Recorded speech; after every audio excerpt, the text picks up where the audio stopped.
E aí galera, sejam bem-vindos a mais um vídeo da SPW, eu sou o Gui. E galera, no último sábado nós tivemos aí mais uma edição do Saturday Night's Main Event. Tivemos 4 lutas no card e eu achei que o Triple H iria colocar mais uma, mas acabou que ele ficou somente com 4.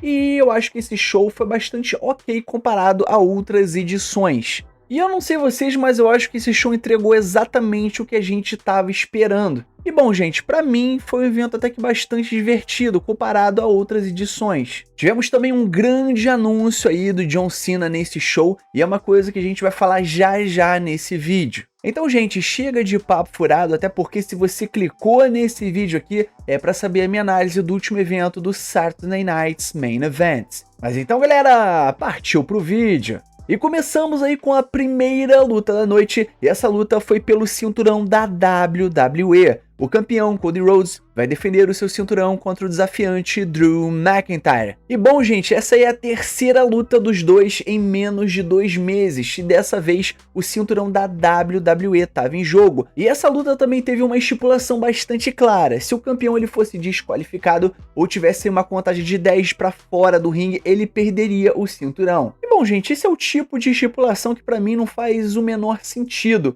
Até porque, pô, o que garante aí que o Drew McIntyre não vai pedir pra alguém do backstage ir lá no ringue e atacar ele e fazer com que ele ganhe o cinturão? Ele pode prometer alguma coisa pra esse lutador, prometer dinheiro, prometer uma oportunidade pelo cinturão. O que garante que isso não vai acontecer? Então, pra mim, assim, não faz sentido algum. O McIntyre passou várias semanas provocando aí o Cody Rhodes, tentando fazer ele perder o controle de vez, e fez a mesma coisa nesse evento, atacando o Cody Rhodes tanto fisicamente quanto psicologicamente, gente. Buscando aí finalmente reconquistar esse cinturão que ele não conquista há 4 anos. E teve um momento que ele quase conseguiu com que Cody Rhodes usasse o cinturão como uma arma, mas quando isso aconteceu, o McIntyre aproveitou a distração e acertou ele com um Claymore Kick. E por pouco, mas muito pouco mesmo, não garantiu a vitória para o McIntyre. Logo depois disso, o Drew ele arremessou o Cody Rhodes sobre a mesa dos comentaristas e quase venceu por contagem de 10. O Rhodes tentou aplicar um Cody Cutter, mas o árbitro acabou ficando no caminho.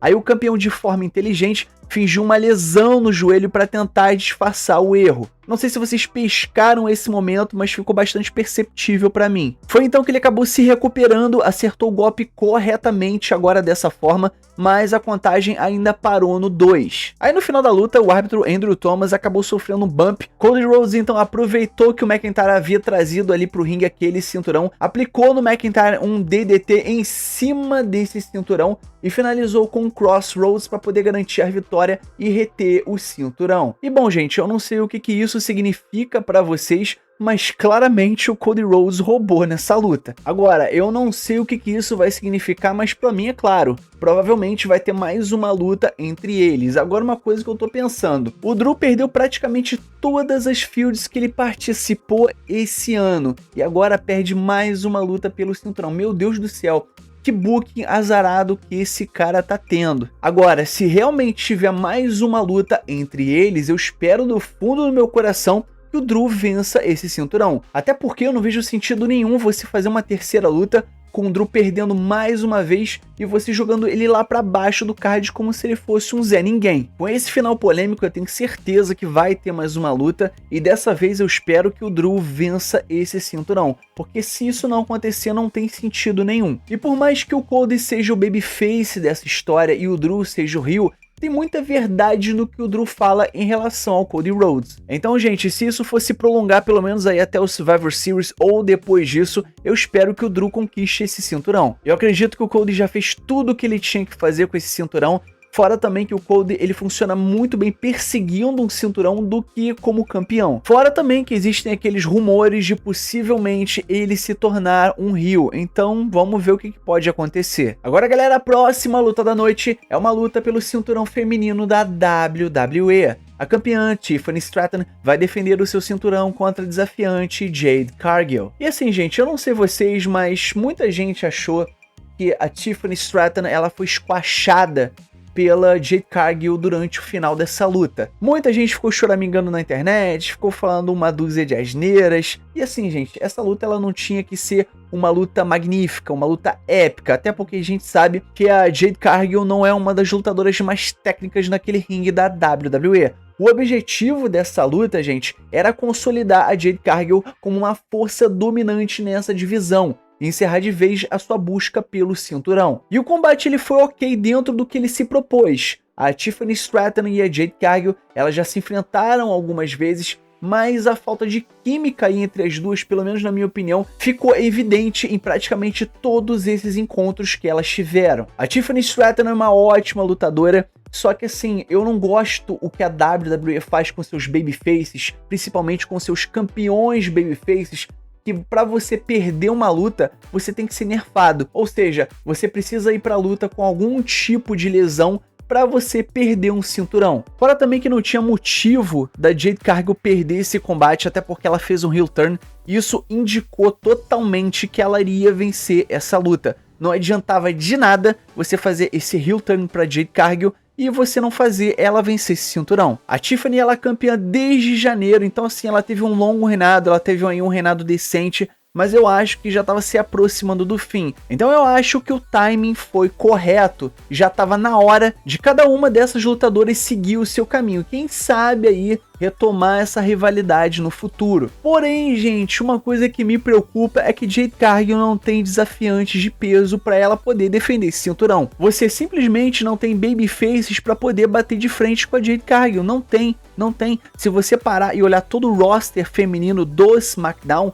você só consegue pensar em um nome, e esse nome é Bianca Belair. Até porque se você não tiver desafiantes pra Jade Cargill defender esse cinturão, infelizmente eu tenho que falar pra vocês que esse reinado vai cair por água abaixo. Espero que o Triple H já tenha pensado em alguns nomes pra Jade Cargill participar de algumas storylines decentes, para que esse reinado dela seja decente também. Até porque se você entregou esse cinturão para ela simplesmente por entregar, eu já aviso que esse caminho vai dar merda. A Jade tem tudo para ser uma mega campeã, uma mega heel aí na divisão feminina, se a WWE fizer o trabalho dela corretamente. Não quero ver a Jade Cargill contra uma Candice LeRae da vida, não quero ver uma Jade Cargill contra uma Michin da vida. Eu respeito muito essas mulheres, mas não tem como, elas não estão no nível para poder disputar esse cinturão. E como eu falei anteriormente, se não for Bianca Belair, quem vai ser? Aí fica a pergunta. Agora, galera, nós vamos para a próxima luta da noite, e essa luta é uma ameaça tripla, valendo o cinturão intercontinental da WWE.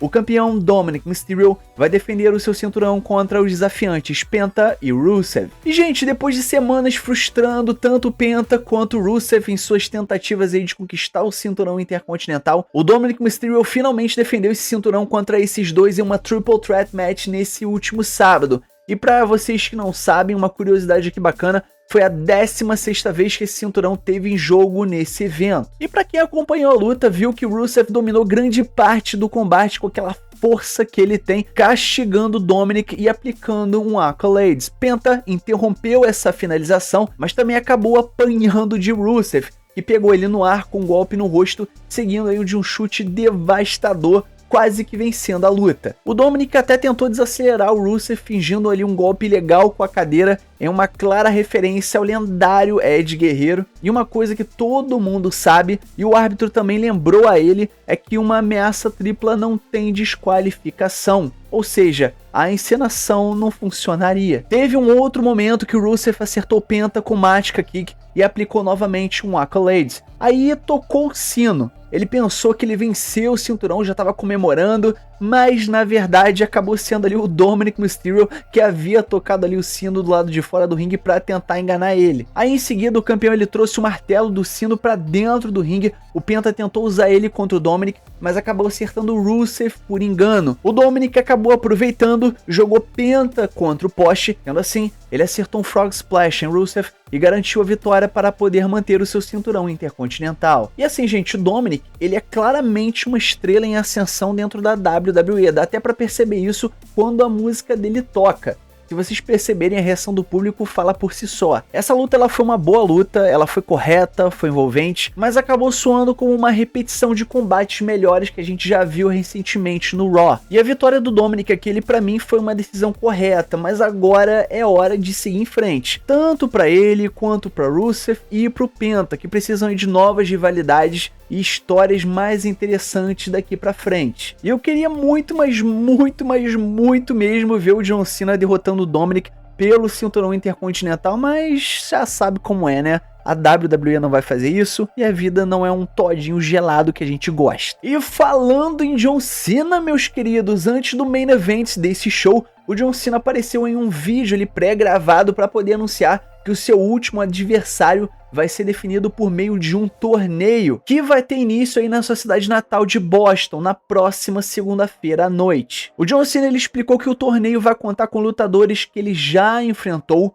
outros com quem nunca dividiu o ringue e também aqueles nomes que estão em busca aí da chance das suas vidas para poder subir num patamar dentro da WWE. E embora essas chaves oficiais ainda não tenham sido aí reveladas, foram mostradas imagens de Solo Sikoa, Sheamus, Dominic Mysterio, Gunther e Carmelo Hayes, além da confirmação de lutadores do Raw, SmackDown, NXT e possivelmente até fora da empresa. Eu acredito que até a TNA também vai participar. E assim, desses nomes que estão na WWE, eu espero que o Sheamus participe. Sheamus, Gunther, Rusev, Dominic Mysterio, Carmelo Hayes.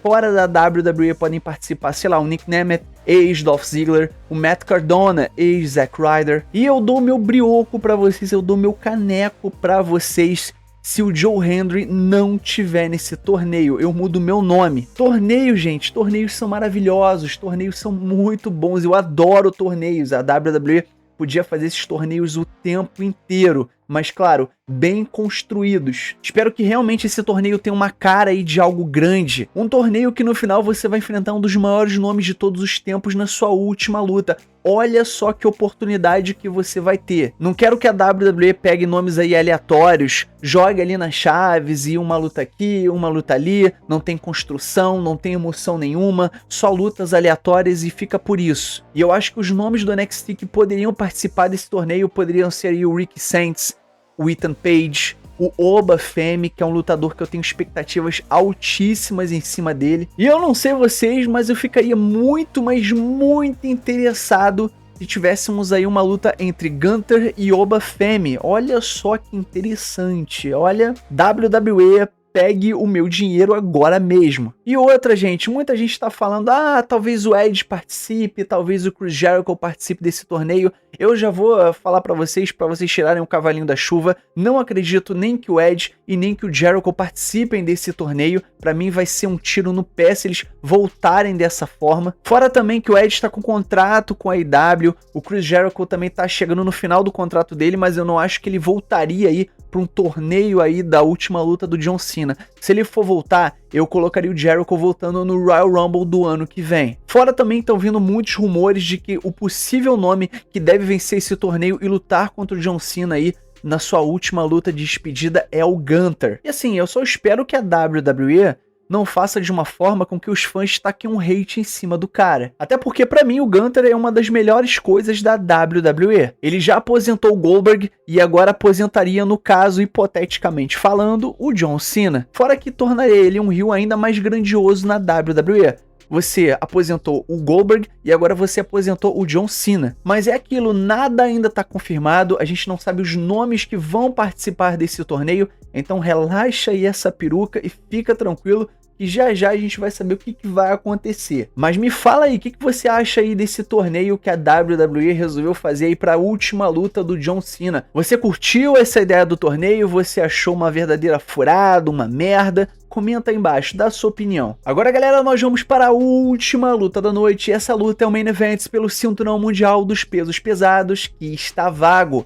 CM Punk vai enfrentar Jey Uso. E bom, galera, como todo mundo já sabe, o Cinturão Mundial dos Pesos Pesados está vago após a lesão de Seth Rollins. E bom, eu tava lendo as notícias mais recentes que o Seth Rollins deve ficar aí 6 meses de molho. Então, gente, esquece Seth Rollins por um bom tempo. Agora, gente, falando da luta, o Punk ele dominou o início da luta, superando ali o adversário dele tecnicamente, acertando um Go to Sleep, derrubou o ex-campeão e jogou ele pra fora do ringue. Aí o CM Punk foi pra fora do ringue e aí chegou a despertar o Jey Uso com uma garrafa d'água antes de colocar ele de volta ali pro ringue, mas o Jey Uso reagiu e retomou o controle da luta. O Jey Uso acertou um super kick, depois aplicou uma spear e finalizou com o Uso Splash, chegando muito perto da vitória. E teve uma coisa bastante engraçada que eu vi recentemente na internet, que a única emoção das lutas do Jey Uso é o medo de ver ele sair vitorioso. E durante vários momentos da luta eu achei que realmente o Jey Uso iria vencer. E com a luta ficando cada vez mais intensa, o Jey Uso se lançou contra CM Punk para fora do ringue, depois ele aplicou uma outra spear e dessa vez atravessando ali a área do cronometrista, ele voltou pro ringue, aí CM Punk se recuperou e aplicou mais um Go to Sleep, mas Jey Uso resistiu até a contagem de 2.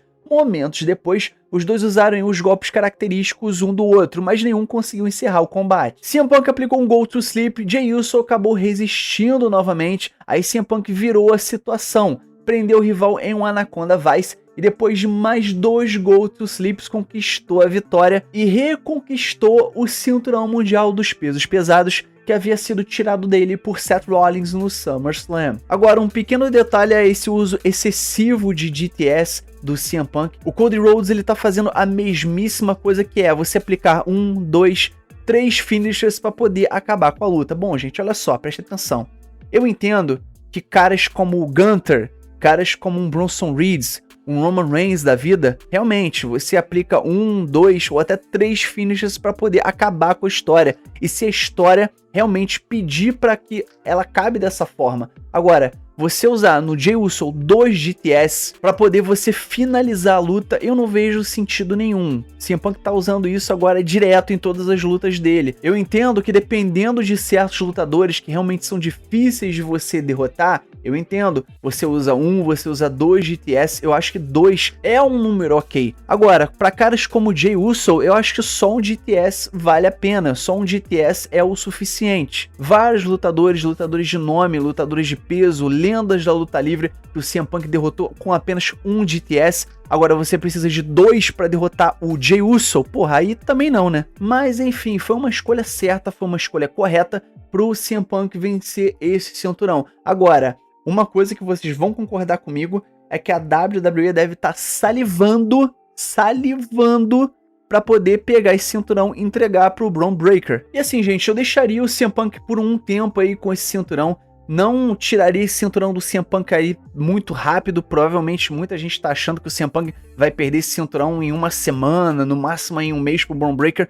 Eu acredito que isso não deva acontecer. Eu faria da seguinte forma: eu colocaria o Bron Breakker para vencer o Royal Rumble do ano que vem e ir para a WrestleMania enfrentar o CM Punk pelo cinturão. E ali ele vence o cinturão. Não acredito que o CM Punk seja um campeão de transição. Eu acredito que a WWE vai dar um tempinho aí pro CM Punk ficar com esse cinturão, até porque olha o tempo que ele não conquista o cinturão mundial dentro da WWE. Então deixa o cara ficar aí um tempo com esse cinturão mundial, até porque a gente não sabe por quanto tempo ainda mais a gente vai ter o CM Punk. Pra você ver, o John Cena vai se aposentar esse ano, AJ Styles vai se aposentar no ano que vem, e o CM Punk já também tá se aposentando. Então, gente, aproveita o cara como campeão mundial agora nesse momento. Aí você faz o Bron Breakker vencer o Royal Rumble e derrotar o CM Punk pelo cinturão mundial na WrestleMania. É isso. Mas bom, gente, então é isso. CM Punk, novo campeão mundial. Agora eu tô querendo ver o que vai acontecer nos próximos shows da WWE. Mas agora, gente, agora eu quero saber de vocês. O que vocês acharam aí nesse show, no geral desse show? Você achou um show chato? Você achou um bom show? Ou você achou um show excelente? Coloca a sua opinião aqui embaixo pra mim nos comentários. Mas então, galera, não esquece então também de curtir esse vídeo, se inscrever no canal, ativar o sininho e comentar embaixo tudo isso que eu passei pra vocês, beleza? E o mais importante, é claro, somos Pro Wrestling. Valeu e fui!